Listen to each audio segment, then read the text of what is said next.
Hello मेरे प्यारे दोस्तों, आप सब कैसे हैं। मैं उम्मीद करती हूँ कि आप सब बहुत ही अच्छे होंगे और मेरे चैनल कहानियों का सिलसिला में आप सबका बहुत बहुत स्वागत है।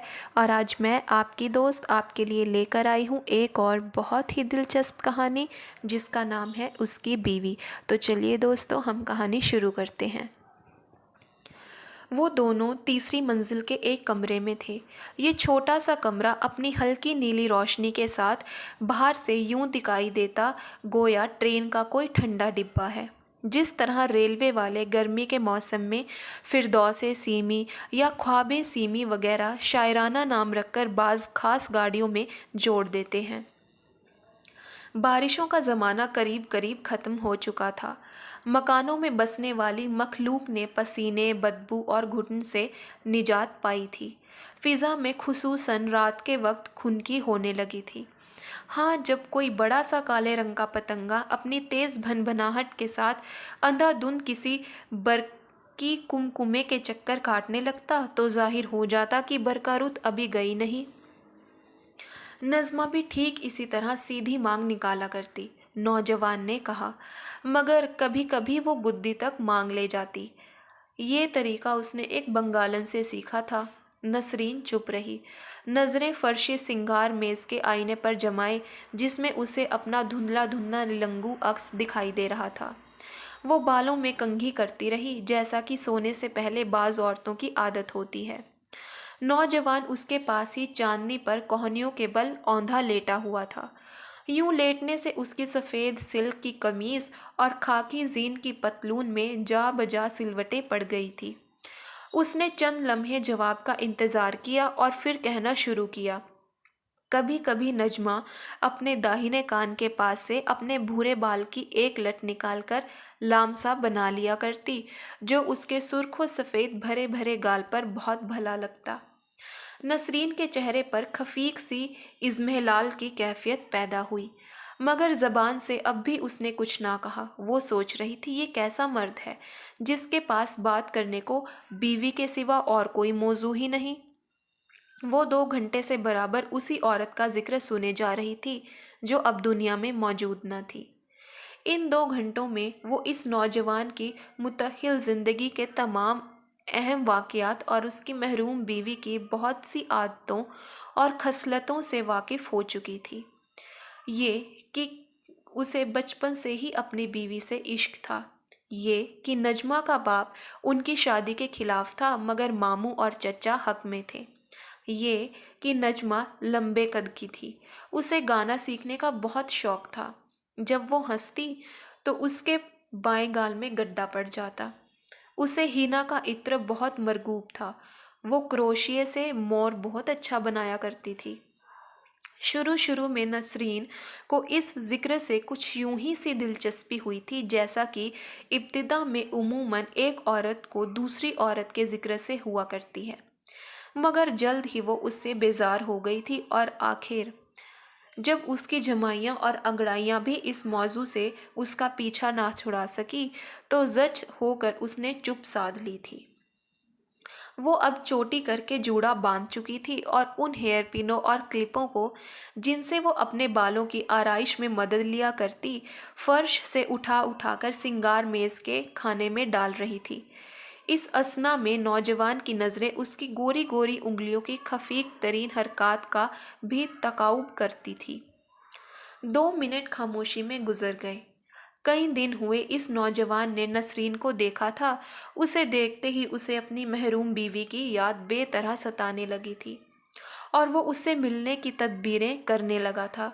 और आखिर जब उसने इस कदर रुपया जमा कर लिया कि 2 रातों के लिए इस औरत को खरीद सके तो उसने सीधा उसके घर का रुख किया। मेरी बीवी तो गोया बहुत मोहब्बत थी आपको अपनी बेगम से। बिल आखिर नसरीन ने बात काट कर कहा, जब एक आदमी बोले ही चला जाए तो दूसरा कब तक चुप रह सकता है। बेहद बेसाख्ता नौजवान के मुंह से निकला। वो उसके तान को नहीं समझ सका। मगर साहब, आपकी बातें भी अजीब हैं। एक इंतकामी जज्बा उसमें पैदा हो रहा था। समझ में नहीं आता वो कैसी मोहब्बत थी जो उसके मरने के 3 ही महीने बाद रफू चक्कर हो गई और अब وہ فکرہ مکمل نہ کر سکی، شاید اس کی ضرورت بھی نہ تھی، کیونکہ نوجوان اس کا مطلب بخوبی سمجھ گیا تھا۔ وہ کچھ دیر گمسم رہا، پھر اس نے اپنی صاف اور روشن آنکھیں اٹھا کر، جن میں مجرمانہ گھبراہٹ، ندامت کی کوئی علامت نہ تھی، نسرین کے چہرے کی طرف دیکھا۔ پھر وہ آلتی پالتی مار کر بیٹھ گیا کہ شاید لیٹے رہنے سے وہ اپنی مدافعت پورے طور پر نہ کر سکے۔ اس کے ہونٹ پل بھر میں لرزے، مگر زبان کچھ نہ کہہ سکی۔ چند لمحوں تک دونوں خاموش بیٹھے رہے۔ اس کے بعد نسرین انگڑائی لیتی ہوئی اور بغیر کچھ کہے کمرے سے نکل گئی۔ کوئی پاؤ گھنٹے بعد وہ واپس آئی۔ زیور وغیرہ اس نے اتار دیے تھے اور شب خوابی کے لیے ایک سادہ سی اجلی دھوتی باندھ لی تھی۔ وہ اس قدر آہستہ سے داخل ہوئی کہ نوجوان نے اس کے قدموں کی چاپ تک نہیں سنی۔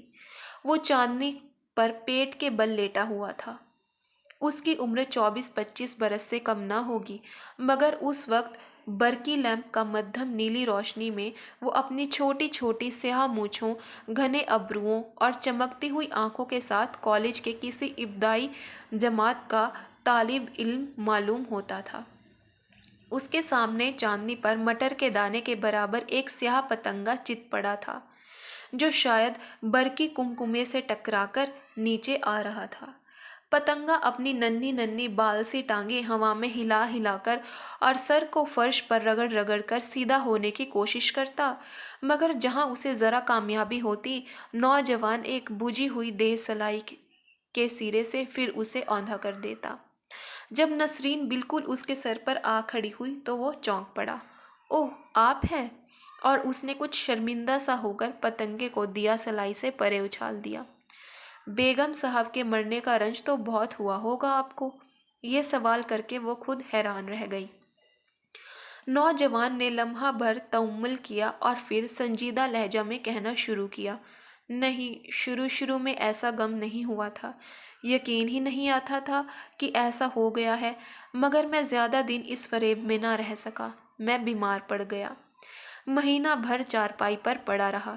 جب میری حالت بہت خراب ہو جاتی تو امی جان اور زہرا، یہ میری چھوٹی بہن کا نام ہے، میرے سرہانے آ کر کھڑی ہو جاتی اور ایسی چپ چپ سہمی ہوئی نظروں سے میری طرف دیکھتی کہ میں جلدی سے آنکھیں بند کر لیتا اور چاہتا کہ نہ مروں۔ بس پھر میں رفتہ رفتہ تندرست ہوتا گیا۔ اس کے لہجے نے نسرین کو متاثر کیا۔ 2-3 لمحے پھر دونوں چپ رہے۔ آپ نے کہا تھا، اچانک نسرین کے لہجے میں شوخی جھلکنے لگی، میری شکل بیگم صاحب سے ملتی جلتی ہے۔ بھلا کیا چیز ملتی ہے؟ نوجوان نے پل بھر غور کیا۔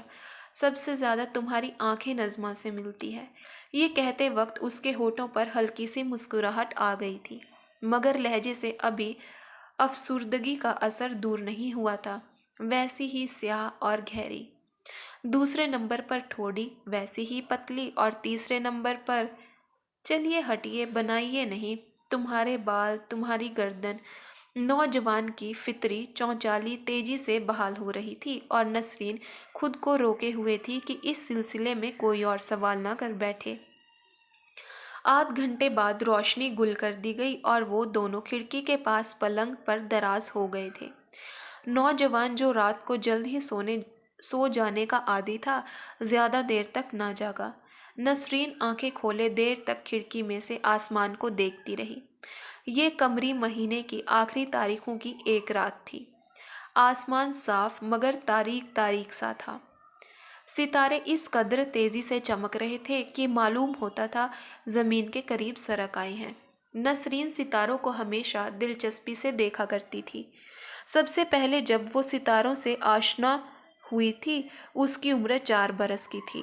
ماں مر چکی تھی مگر باپ زندہ تھا۔ اس نے باپ کے ساتھ ریل گاڑی میں ایک لمبا سفر طے کیا تھا۔ آدھی رات کو وہ دونوں ایک چھوٹے سے دیہاتی اسٹیشن پر اترے تھے۔ اسی اسٹیشن پر لالٹین کی مدھم روشنی میں ایک موٹے ننگ دھڑنگ فقیر نے اسے ایسی لال لال ڈراؤنی آنکھوں سے گھورا تھا کہ اس کی چیخ نکل گئی تھی۔ اب وہ بے اختیار باپ کی ٹانگوں سے لپٹ گئی تھی۔ کچھ دیر دونوں اسٹیشن پر ہی ٹھہرے، مگر سواری نہ ملی۔ آخر باپ نے اسے گود میں لیا۔ गठरी बगल में मारी और अंधेरे घुप में पैदल चलना शुरू कर दिया। ये सफ़र भी बहुत लंबा था, मगर उसकी सहमी हुई नज़रों ने जल्द ही सितारों को ढूंढ निकाला था। उनको देखकर उसका डर कम होने लगा था, यहाँ तक कि वो बाप के कंधे से लगकर सो गई। आँख खुली तो खुद को एक अजनबी औरत के घर पाया। वो कई दिन तक रोती बिलखती रही, मगर बाप की सूरत देखना उसे फिर नसीब ना हुआ। सुबह को नसरीन की आँख खुली तो सूरज खासा निकल आया था। उठते ही सबसे पहले उसे जो एहसास हुआ था कि नौजवान उसके बिस्तर पर मौजूद नहीं। उसने सोचा गुस्ल खाने में होगा। खुले खुले बिस्तर पर करवटें बदलने लगी। जब पाव घंटा गुजर गया और नौजवान कहीं नजर न आया तो उसे उलझन होने लगी। शम्मन झाड़ू के लिए कमरे में आया तो उसे पूछा, वो रात वाले बाबू कहाँ हैं? चले गए। चले गए? उसने ताज्जुब से पूछा। जी हाँ, सुबह सुबह हम सब सो रहे थे, दरवाज़ा भी खुला ही छोड़ गए। वैसे तो सब खैरियत है ना? बेसाख्ता उसके मुंह से निकल गया। जी सब खैरियत। शम्मन उसका मतलब फौरन समझ गया। मैंने उठते ही सब देखभाल लिया था। आपने सुबह के घटियापन पर उसे शर्म आ गई, मगर दूसरे ही लम्हे इस ख्याल ने उस पर तसल्लुत जमा लिया कि वो नौजवान चला क्यों गया। उसने सोचा रात उसे मेरा ताना बुरा लगा। वो बड़ा एहसास था। ऊपर ऊपर से हंसता बोलता रहा। सुबह होते ही चल दिया। मुंह हाथ धोकर नीचे फूफी के पास जाने को थी कि अचानक किसी ने जल्द जल्द सीढ़ियां चढ़ने की आवाज़ आई। नौजवान गया नहीं था, वो रुमाल में कुछ बांधे लिए आ रहा था। माफ़ करना, उसने अपने फूले हुए सांस पर काबू पाने की कोशिश करते हुए कहा। मैं तुम्हें बताए बगैर ही चला गया। मैंने जगाना मुनासिब नहीं समझा था। ये लो। ये कहकर उसने रुमाल नसरीन के हाथ में दे दिया। क्या है? नसरीन ने पूछा। गोश्त तरकारी। ये कहकर वो मुस्कुराने लगा जैसे उसने कोई शरारत की हो। गोश्त तरकारी? किसने कहा था लाने को? खफा क्यों होती हो? बात यूं है, जब नज़मा जिंदा थी मैं यूं ही मुंह अंधेरे उसे जगाए बगैर घर से निकल जाता। हवाखोरी की हवाखोरी हो जाती और घर का सौदा भी ले आता। हम नौकर रखने की तौफीक नहीं थी, बस यूं ही मिल बांट के काम किया करते। वो घर का और मैं बाहर का। ज़रा देखो तो गोश्त क्या उम्दा और ताज़ा है, आधा दस्त का और आधा पुश्त का, और गर्दा रूंगे में। नौकर का बाप भी ऐसा गोश्त नहीं ला सकता। और फिर ज़रा कचनाल तो देखो, आज ही शहर में आई है। फिर प्याज भी है, हरी मिर्च भी, और अदरक भी, और धनिया भी। नौजवान दाढ़ी भी मुंडवाता आया था। थोड़ा सा साबुन उसके कानों की लवों पर अभी भी लगा हुआ था। नसरीन का जी चाहा कि दुपट्टे के दामन से साबुन को पोंछते, मगर वो ऐसा ना कर सकी। आपने नाहक तकलीफ़ की, नसरीन ने कहा। खैर, अब ले आए तो मैं शम्मन को बुलवाती हूँ। नहीं नहीं, उसे मत बुलाओ। ये क्यों? मैं खाना खुद पकाऊंगा। जब नज़मा ज़िंदा थी तो कभी कभी मैं हंडिया पकाया करता। वो सामने मुंडे पर बैठी मुझे बताती रहती। हमारा शम्मन भी बहुत होशियार है, नसरीन ने कहा। ऐसा खाना पकाता है कि ज़बान चटखारे लेती रह जाती है। नहीं साहब, नौजवान ने कतई फैसला करते हुए कहा। नज़मा कचनाल एक ख़ास तरकीब से पकाया करती थी। वो तरकीब या तो वो जानती थी या मैं जानता हूँ। मेहरबानी करके आप अंगीठी, कोयले और चाकू मंगवा दीजिए। नसरीन ने इस सिलसिले में कुछ और कहना मुनासिब न समझा और खामोश सीढ़ियों से उतर गई। ओ बेटा, नसरीन की फूफी ने उसे देखकर उगलदान में पीक थूकते हुए कहा।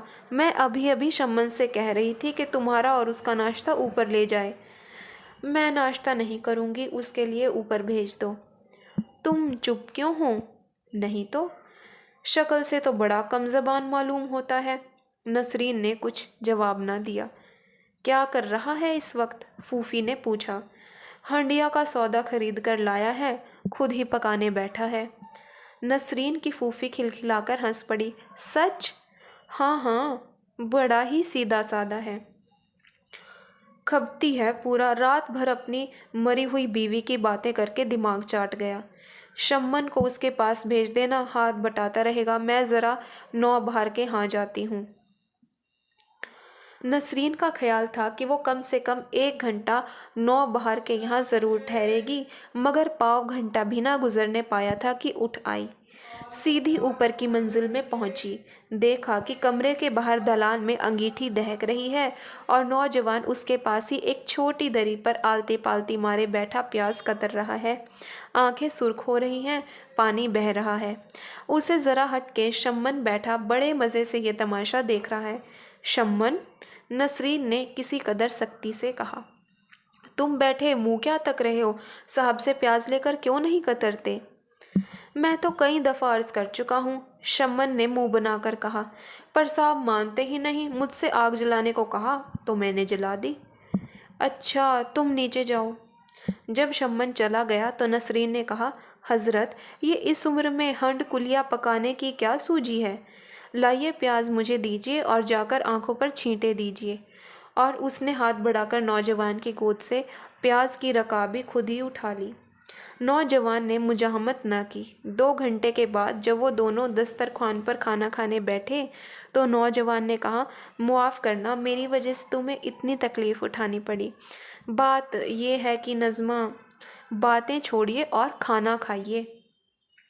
वाह, क्या मज़े का खाना पकाया है, नौजवान पहला निवाला मुंह में रखते हुए कहा। नज़्मा के हाथ का मज़ा याद आ गया। चलिए ज़्यादा बनाइए नहीं, चपातियाँ तो देखे कैसी टेढ़ी बांकी बनी हैं। चपातियाँ नज़्मा को भी पकानी नहीं आती थी और मैं ज़्यादातर तनूर ही से रोटियाँ लगवा कर लाया करता था। मुझे तनूर की रोटियाँ जहर लगती हैं। कभी कभी हम कोई सस्ता या खानसामा भी रख लिया करते, मगर वो 15-20 रोज़ से ज़्यादा ना टिकता। पहले चुपके चुपके किसी अच्छे घर से टोह में रहता और फिर खिसक जाता। खाने से फारिग होकर दोनों कमरे के फर्श पर आ बैठे। आपने कहा था, नसरीन ने कहा, आजकल आप किसी दोस्त के यहाँ रहते हैं? हाँ, नज़्मा के मरने के बाद मैंने अम्मी जान और ज़ोहरा को तो गांव भेज दिया था और ख़ुद एक दोस्त के यहाँ उठाया था। ये दोस्त भी मेरी तरह अकेला ही है। हम दोनों मकान के किराए, खाने पीने के खर्च और नौकर की तनख्वाह में साझी हैं। और आधी तनख्वाह आप अम्मी जान को भेज देते हैं? हाँ, मगर वो हमेशा किसी न किसी बहाने कुछ न कुछ लौटाती ही रहती हैं। कभी गर्म पतलून सिलवाने के लिए, कभी नया बूट खरीदने के लिए। नसरीन ने महसूस किया कि उसकी माँ उसे बहुत चाहती होगी। आप हमशीरा की क्या उम्र बताई थी आपने? 10 बरस। बड़ी प्यारी बच्ची है। स्कूल जाती है? नहीं, घर में मौलवी साहब से पढ़ती है। सीना पिरोना उसे दादी सिखाती है। उसने एक बकरी पाली है, दूध सी सफ़ेद, एक भी काला बाल नहीं। ज़ोहरा ही उसकी बड़ी देखभाल करती है। खेत से बॉनेट तोड़ लाती है, अपने हाथ से खिलाती है। हमारे गांव के पास ही छोटी सी नदी बहती है, वो उसे वहाँ पानी पिलाने ले जाती है। एक दिन क्या हुआ कि वो बकरी पानी पी रही थी और एक बड़ा सा कुत्ता आया। वो जो ज़ोर से भौंका तो बकरी डरकर नदी में गिर पड़ी। पानी का बहाव तेज़ था, वो उसके साथ बहती चली गई। इस पर ज़ोहरा ने चीख चीख कर बुरा हाल कर लिया। इत्तेफाक से एक किसान उधर से गुजरा, शोर सुनकर दौड़ा हुआ आया, बड़ी मुश्किल से बकरी को निकाला, तब ज़ोहरा की जान में जान आई। नसरीन ये सादा सा बेरंग वाक़या बड़ी दिलचस्पी से सुनती रही। अब नौजवान पर कुछ गुनूदगी तारी हो रही थी। वो गाँव तकिए का सहारा लिए लेट गया। रफ्ता रफ्ता उसकी आंखें बंद हो गई और वो सो गया। नसरीन उठी, अलमारी के खाने से सफ़ेद मलमल का दुपट्टा और गोटा उठा लाई और नौजवान के करीब ही फर्श पर बैठ दुपट्टे में गोटा टाँकने लगी। मगर थोड़ी ही देर में उसका जी उकता गया और वो भी पलंग पर जाकर लेट गई। तीसरे पहर एक रिक्शा मंगवाया और वो दोनों बाजार जाने की तैयारी करने लगे। नौजवान ने ख्वाहिश जाहिर की थी कि वो उसे कोई तोहफ़ा खरीद कर देना चाहता है। उसने बगैर किसी शर्मो हिजाब के साफ साफ कह दिया था कि नसरीन 20 रुपए तक की जो चीज़ चाहे खरीद सकती है, इससे ज़्यादा कि उसे तौफीक नहीं। ये सच है, उसने कहा। کہ اتنے کم داموں کی کوئی چیز تمہارے لائق نہیں ہو سکتی، مگر میرا جی چاہتا ہے کہ میری کوئی چیز، خواہ وہ اتنی ہی حقیر کیوں نہ ہو، تمہارے پاس بطور یادگار رہے۔ اور وہ اس کے ساتھ چلنے پر رضامند ہو گئی تھی۔ پھوپھی کو اجازت دینے میں تمل ہوا تھا، مگر ایک تو نسرین خود جانے پر مصر تھی، دوسرے نوجوان کے چہرے پر ایسی معصومیت برس رہی تھی کہ کسی برے ارادے کا گمان تک نہ ہوتا تھا، اور وہ خاموش رہ گئی۔ اب نسرین نیلے رنگ کا برقع اوڑھے نوجوان کے پہلو میں رکشے میں بیٹھی تھی۔ شہر کی کھلی سڑکوں پر ہزاروں عورتوں مردوں کے بہتے ہجوم میں یہ جوڑا بھی تھا۔ اسے دیکھ کر کسی کو یہ سوچنے تک کی پرواہ نہ تھی کہ ان کا رشتہ جنو شوہر کے سوا اور بھی کچھ ہو سکتا ہے۔ وہ رکشے سے اتر کر کئی بار بازاروں میں سے گزرے، کئی دکانوں میں گئے۔ جب وہ سڑک پر چلتی تو وہ اس کے آگے پیچھے راستہ صاف کرتا، اسے آنے جانے والی گاڑیوں، موٹروں اور ہجوم کی دھکا پیل سے بچاتا، یوں اپنی حفاظت میں لے جاتا گویا وہ کوئی مقدس چیز ہے جس کا دامن تک کسی سے چھو جانا اسے گوارا نہیں۔ جب وہ کسی دکان میں داخل ہوتے تو اس کی فرمائش کی چیزیں دکاندار سے منگوا کر ایسی تکریم سے پیش کرتا کہ دیکھنے والے یہ محسوس کیے بغیر نہ رہ سکتے کہ یہ کوئی نیا جوڑا ہے، اور یہ کہ شوہر بیوی سے کمال عشق رکھتا ہے۔ نسرین نے بڑی قیمت کی کوئی ایک چیز نہیں خریدی، بلکہ روزمرہ کے استعمال کی کئی چھوٹی چھوٹی چیزیں خریدی، جن میں سے بعض کی واقعی اسے ضرورت تھی۔ مثلاً ایک تو چٹلا خریدا، ایک ریشمی اظہار بند، کچھ چھوٹی موٹی سوئیاں اور 2-3 مختلف رنگوں کے تاگے کی ریلیں، کچھ کروشے کی سلائیاں، ایک فریم، 2-3 مختلف گازے، اور بس۔ ان سب چیزوں پر 20 روپے سے کچھ کم ہی خرچ ہوئے۔ ہر ایک چیز خریدنے کے بعد وہ بڑی ادا کے ساتھ پوچھتی، باقی کیا بچا؟ واپسی پر نوجوان اسے ایک ریستوران میں لے گیا اور ٹھنڈی اور گرم کئی قسم کی چیزیں منگوائی، اور نسرین کو اپنی مرضی کے خلاف کئی چیزیں کھانی پڑی۔ جس وقت وہ گھر پہنچی اچھا خاصا اندھیرا پھیل چکا تھا۔ نسرین کی پھوپھی بڑے اضطراب سے اس کی راہ دیکھ رہی تھی۔ جب وہ صحیح سلامت گھر پہنچ گئے تو اس کی جان میں جان آئی۔ شمن سے کہہ دیا گیا تھا کہ وہ کھانا نہیں کھائیں گے، چنانچہ شام سے اوپر کی سیڑھیوں کا دروازہ بند کر دیا گیا۔ نسرین نے پچھلی رات کی طرح پھر کمرے کی ہلکی نیلی روشنی میں کنگھی کرنی شروع کی۔ نوجوان پھر اس کے پاس ہی چاندنی پر لیٹ گیا۔ کچھ دیر دونوں خاموش رہے، پھر نوجوان نے کہا، نسرین، میں نے تمہیں نظمہ کی بہت سی باتیں بتائیں، مگر ایک بات نہیں بتائی۔ نوجوان نے یہ بات ایسے گمبھیر لہجے میں کہی تھی کہ نسرین بے ساختہ کہہ اٹھی، وہ کیا؟ نوجوان کچھ لمحے خاموش رہا اور پھر بولا، وہ یہ کہ وہ با وفا نہیں تھی۔ کیا مطلب؟ نسرین نے اور بھی متعجب ہو کر پوچھا۔ مطلب یہ کہ وہ کسی اور کو چاہتی تھی۔ جھوٹ ہے۔ نہیں، میں سچ کہہ رہا ہوں۔ اس کا کوئی ثبوت بھی تھا؟ مجھے ثبوت مل گیا تھا۔ وہ کیا؟ نوجوان لمحے بھر کے لیے خاموش رہا، پھر بولا، اس کے خط۔ میں نے غلطی سے اس کے نام کا ایک خط کھول لیا تھا۔ یہ کہتے کہتے نوجوان ایک دم سخت افسردہ ہو گیا اور اس نے گردن جھکا لی۔ اور تم پھر بھی اسے چاہتے رہے؟ ہاں، بھررائی ہوئی آواز میں نوجوان کے منہ سے نکلا، اس کے سوا چارہ ہی نہ تھا۔ کئی لمحے خاموشی رہی جسے توڑنے کی کسی میں خواہش پیدا نہ ہوئی۔ کیا وہ جانتی تھی کہ تم اس کے اس راز سے واقف ہو؟ بالآخر نسرین نے اسے پوچھا۔ نہیں، میں نے آخر دم تک اس پر یہ ظاہر نہ ہونے دیا۔ اس کی موت کے چند منٹ پہلے مجھے ایسا محسوس ہوا جیسے وہ سخت نزع میں ہے اور مجھے کچھ کہنا چاہتی ہے، مگر میں اسے آنکھ نہ ملاتا تھا۔ البتہ دلداری اور تشفقی کی کلمے برابر میرے منہ سے نکلتے رہے، یہاں تک کہ اس کے آخری ہچکی لی اور رخصت ہو گئی۔ کچھ لمحے پھر خاموشی رہی، اور جس کو خود نوجوان نے ہی توڑا۔ آخر اس پر یہ ظاہر کرنے کا فائدہ بھی کیا تھا؟ اس رات پچھلی شب بنسبت جلدی سے روشن گل کر دی گئی اور نوجوان پھر جلدی سو گیا۔ مگر نسرین برابر ستاروں کو جھلملاتے دیکھتی رہی۔ پچھلے پہر اچانک نوجوان نے سوتے ہوئے سبکی لی اور پھر تیز تیز سانس لینے شروع کر دیے۔ نسرین نے سر اٹھا کر اس کے چہرے کی طرف دیکھا، کچھ دیر سوچتی رہی، پھر جس طرح کوئی بچہ سوتے سوتے ڈر جائے تو ماں اسے چھاتی سے چمٹا لیتی ہے، نسرین نے بھی اسی طرح اس کا سر اپنے بازو میں لے کر اسے اپنے آغوش میں بھینچ لیا۔ تو دوستوں، یہ تھی آج کی کہانی۔ آپ کو یہ کہانی کیسی لگی کمنٹ باکس میں ضرور بتائیے گا، اور میری ویڈیو کو لائک اور شیئر کرنا مت بھولیے گا، اور میرا چینل بھی ضرور سبسکرائب کیجیے گا، اور جن میرے پیارے دوستوں نے میرے چینل کو سبسکرائب کیا ہے ان سب کا بہت بہت دھنیہ واد۔